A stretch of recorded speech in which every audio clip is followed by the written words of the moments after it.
Hello friends, this is Dimple Titra and you are welcome in new episode of स्वीकृति। तो चलिए आइए आज के एपिसोड की तरफ चलते हैं।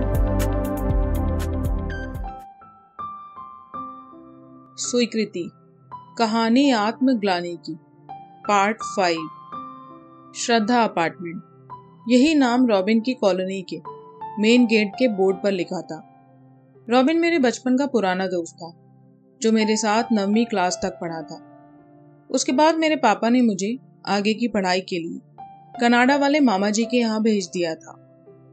आखिरी बार मेरी मुलाकात रॉबिन से तब हुई थी जब मैं करीब 5 साल पहले इंडिया आया था। वापस जाने के बाद भी 1-2 साल तक वह मेरे संपर्क में रहा था, मगर पिछले 2-3 साल से उसका फोन बंद जा रहा था। मैंने उसे सोशल नेटवर्किंग साइट पर भी तलाशने की कोशिश की, मगर उसका कुछ पता न चला। आधे घंटे तक यहाँ वहां भटकने के बाद मैं कुछ समझ नहीं पा रहा था, क्योंकि वहां नजारा थोड़ा बदल सा गया था। बिल्डिंगों का रंग बदला हुआ था, पार्क पहले से काफी फैंसी हो गए थे। मुझे याद है जब मैं बचपन में उसकी कॉलोनी में जाया करता था तब वहां कोई इक्का दुक्का कार ही नजर आती थी, पर अब वहां गाड़ियां कतार में खड़ी थी। इस वक्त दिखने वाले फैंसी पार्क किसी वक्त पर खाली पड़ी बेकार जमीन के टुकड़े थे जिन पर अक्सर कूड़ा करकट पड़ा हुआ मिलता था। पर जो भी था, अब वो कॉलोनी काफी बेहतर और साफ सुथरी दिख रही थी। तभी सड़क पर पास खड़े एक आदमी से मैंने पूछा, माफ कीजिए, मैं मेरे दोस्त रॉबिन का घर ढूंढ रहा हूँ। काफी समय पहले आया था तो इसलिए अच्छे से याद नहीं। मेरे ख्याल से इन्हीं 2-3 बिल्डिंगों में से किसी एक में वो रहता है। क्या आपकी नजर में कोई रॉबिन नाम का लड़का यहाँ रहता है? मैंने अपना हेलमेट उतारते हुए कहा। वही जिसके पिताजी का 2 साल पहले देहांत हो गया, उस आदमी ने कहा। यह सुनते ही मैं थोड़ा सन्न सा हो गया, क्योंकि इसके बारे में मुझे कोई जानकारी ना थी। ये तो मुझे नहीं पता, पर हाँ, उसकी एक बड़ी बहन भी है और उसके पापा सेल टैक्स डिपार्टमेंट में काम करते हैं। मैं एक पल चुप हुआ और बोला, मेरा मतलब है करते थे। मैंने पहचान बताने की कोशिश की। अच्छा हाँ, क्या उसकी बहन की शादी हुए 6-7 साल बीत चुके हैं? उस आदमी ने कहा। हाँ वही, मैंने उसकी बात में वजन डालते हुए कहा। वो जो पार्क के कोने पर पीली बिल्डिंग है, उसी की 3री मंजिल पर चले जाओ, उसने हाथ से इशारा करते हुए कहा। दरवाजा खटखटाने पर दरवाजा उसकी माँ ने खोला। मुझे देखकर वह मुझे पहचान न सकी और अजनबी समझते हुए बोली, बोलो बेटा, किससे मिलना है? उसकी माँ ने गहरे सलेटी रंग की जमीन पर सफेद फूलों के प्रिंट का सूट पहन रखा था। पहले से उनकी उम्र भी काफी ढली हुई लग रही थी। उनका चेहरा पिछले कुछ सालों में हुए उतार चढ़ाव को बयान कर रहा था। आंटी, शायद आपने मुझे पहचाना नहीं, क्या रॉबिन घर पर है? मैंने थोड़ा झिझकते हुए कहा। हाँ, पर तुम कौन हो? उन्होंने माथे में बल डालकर मुझसे पूछा। अरे आंटी, मैं विक्रांत, मेरा मतलब है विकी। और ये कहते हुए मैंने अपना काला चश्मा उतार दिया। फिर बड़ी लंबी सांस लेते हुए उन्होंने कहा, अरे विक्रांत बेटा, तुझे देखकर तो मैं पहचान ही नहीं पाई। कितना बदल गया है। अंदर आ, जल्दी अंदर आ। ये कहते हुए उन्होंने दरवाजे का आधा रास्ता मेरे लिए छोड़ दिया, जिसे घेरे हुए वह कुछ पल पहले तक खड़ी थी। कहाँ है रॉबिन? मैंने बगल वाले बेडरूम और बालकनी में झांकते हुए कहा। नहीं विकी, वो अभी घर नहीं आया, ऑफिस गया हुआ है। तू बैठ, बस 10-15 मिनट में आता होगा। और यह कहते हुए वह मेरे लिए पानी लेने चली गई। क्या लेगा? चाय, कॉफी या फिर कुछ ठंडा लाऊं? आंटी, पहले रॉबिन को आ जाने दीजिए, मैंने बड़ी दृढ़ता से कहा। जबकि मौसम हल्का सा खुशनुमा था तो चाय की इच्छा तो मेरे अंदर जाग ही चुकी थी, पर फिर भी मैंने रॉबिन का इंतजार करना सही समझा। अरे बेटा, रॉबिन तो आता रहेगा, उसको छोड़। तू इतने साल बाद आया है, मैं तेरे लिए चाय लेकर आती हूँ। जब वह आएगा तो एक और पी लियो। यह कहकर वह बड़े प्यार से मेरे लिए चाय बनाने रसोई में चली गई। वैसे तू वापस कब आया? आंटी रसोई में से चिल्लाकर पूछती है। यही कोई 1.5 हफ्ता पहले, मैंने भी ऊंची आवाज में ड्राइंग रूम से कहा। तो अब की बार भी वापस जाएगा या यहीं बसने का इरादा है? उन्होंने पूछा और चाय का कप मेरे हाथ में थमा दिया। नहीं आंटी, यहाँ रुकने का तो सवाल ही पैदा नहीं होता। मैं तो पक्का वापस ही जाऊंगा, अब मेरा जी नहीं लग सकता यहाँ। मैंने चाय की चुस्कियां भरते हुए कहा। पर बेटा, तुम्हें यहाँ भी तो रहना चाहिए। तुम अपने माँ बाप के इकलौते बेटे हो, तो तुम्हारे माँ बाप का ख्याल कौन रखेगा? उन्होंने बिस्किट की एक प्लेट मेरी तरफ सरकाते हुए कहा। आंटी, वो मैंने सब सोच रखा है। मैं बस गुड़िया की शादी होने का इंतजार कर रहा हूँ। उसकी शादी होते ही मैं फौरन मम्मी पापा को अपने साथ कनाडा ले जाऊंगा। तब तो ठीक है, उन्होंने सहमति भरे स्वर में कहा। वैसे आंटी, अंकल नजर नहीं आ रहे? मैंने अपनी जिज्ञासा मिटाने की कोशिश की। ओ अंकल, उन्हें गए हुए तो 2.5 साल बीत गया। हार्ट अटैक आ गया था।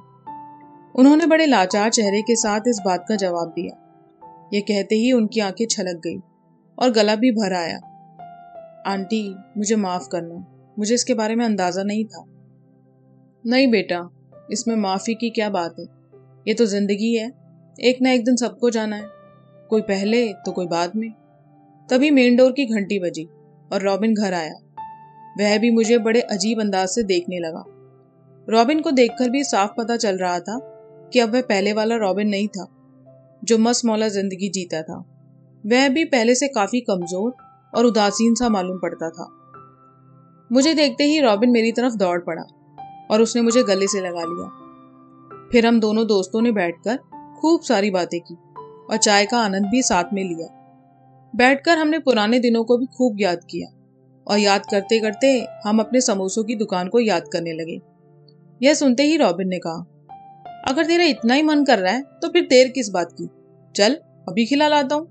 यह कहते ही वह कंबल से निकला और फटाफट उसने अपनी जैकेट पहन ली।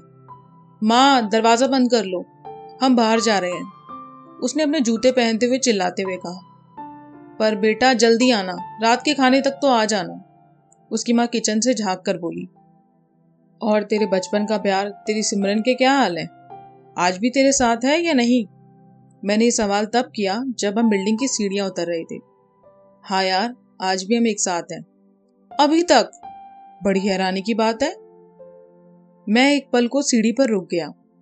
मेरी इस तरह की प्रतिक्रिया देखकर रॉबिन बड़ी हैरानी से बोला, अरे इसमें इतना हैरान होने वाली क्या बात है? क्या हुआ? मैं सच कह रहा हूं। नहीं, कुछ नहीं, अच्छी बात है, बहुत अच्छी बात है, मैंने बात को टालते हुए कहा। नीचे पहुंचते ही रॉबिन की नजर मेरी बाइक पर पड़ी तो उसने कदम तेज कर लिए और वो मेरी बाइक की तरफ बढ़ा। अरे विकी, तेरी बाइक तो अभी तक बड़ी खूबसूरत है यार। वाह, क्या रख रखाव है, उसने कहा और प्यार से अपना हाथ मेरी बाइक पर फिराया। हाँ यार, इसका श्रेय मेरे पापा को जाता है, बेचारे इसकी बड़ी देखभाल करते हैं। वैसे सही चलती है? चलती नहीं भाई, दौड़ती है। पर ये तो बहुत पुरानी है। हाँ, वैसे भी पुराना सोना तो हमेशा खरा होता है, मैंने हंसकर कहा। सही कहा, रॉबिन भी हंसकर बोला। समोसों की वह दुकान उसकी कॉलोनी के मेन गेट के बराबर में ही थी। जो भी कोई कॉलोनी के अंदर जाता या बाहर आता, उसको उसी दुकान के सामने से गुजरना होता था। हम वहां अपने पुराने स्कूल के दिनों और स्कूल के दोस्तों के बारे में बातें कर रहे थे। उसने मुझे साथ में यह भी बताया कि हमारे दोस्तों में से लगभग 50% लोगों ने शादी कर ली थी और कई के तो बच्चे भी थे। और तू कब कर रहा है शादी? मैंने पूछा और हम सड़क की पटरी पर बैठ गए। यार तुझे तो पता है, वो ठहरी सिख परिवार की और मैं रहा ईसाई, उसने बड़ी मायूसी से जवाब दिया। तो इसमें क्या है? मैंने कंधे उचकाते हुए इसमें कोई भी परेशानी होने की शंका व्यक्त की। इसमें ही तो सारी परेशानी है। अरे यार, उसका परिवार बहुत पुरानी सोच का है, वो हमारी शादी के लिए कभी राजी नहीं होंगे, उसने समोसे की प्लेट पकड़ते हुए कहा। तुम पहले कोर्ट जाकर शादी कर लो, फिर उन्हें बता देना, इसके बाद तो उन्हें मानना ही पड़ेगा, मैंने बड़ी सहजता से मुस्कुराते हुए कहा। अरे तू सिमरन को नहीं जानता, ऐसे नहीं करेगी वो, उसको भी जिद है कि सबको मनाकर ही करेगी, उसने बड़े दयनीय चेहरे से कहा।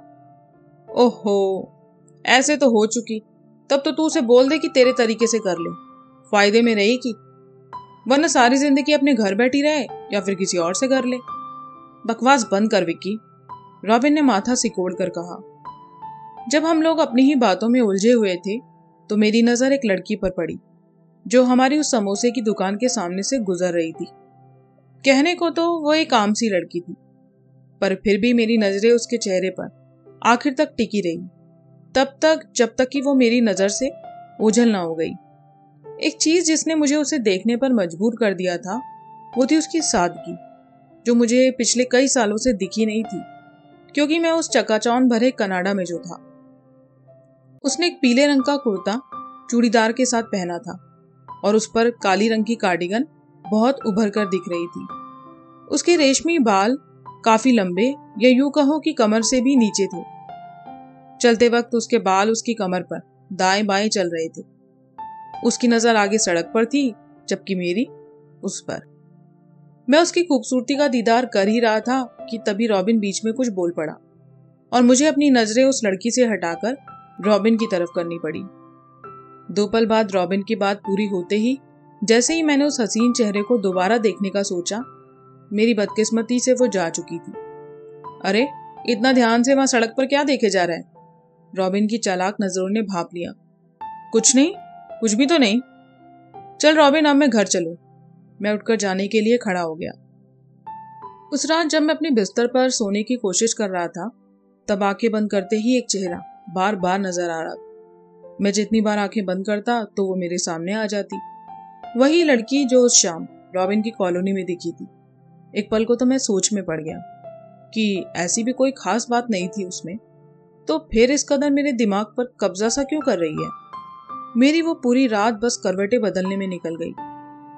मैं पूरी रात खुद से ही बहस करता रहा कि इस बार आंख बंद करूंगा और उसको नहीं देखूंगा, मगर हर बार आंख बंद करता और हार जाता। हर बार आंख खोलता और यह तय करता कि अब उसके बारे में नहीं सोचना, पर कोई फायदा नहीं हुआ।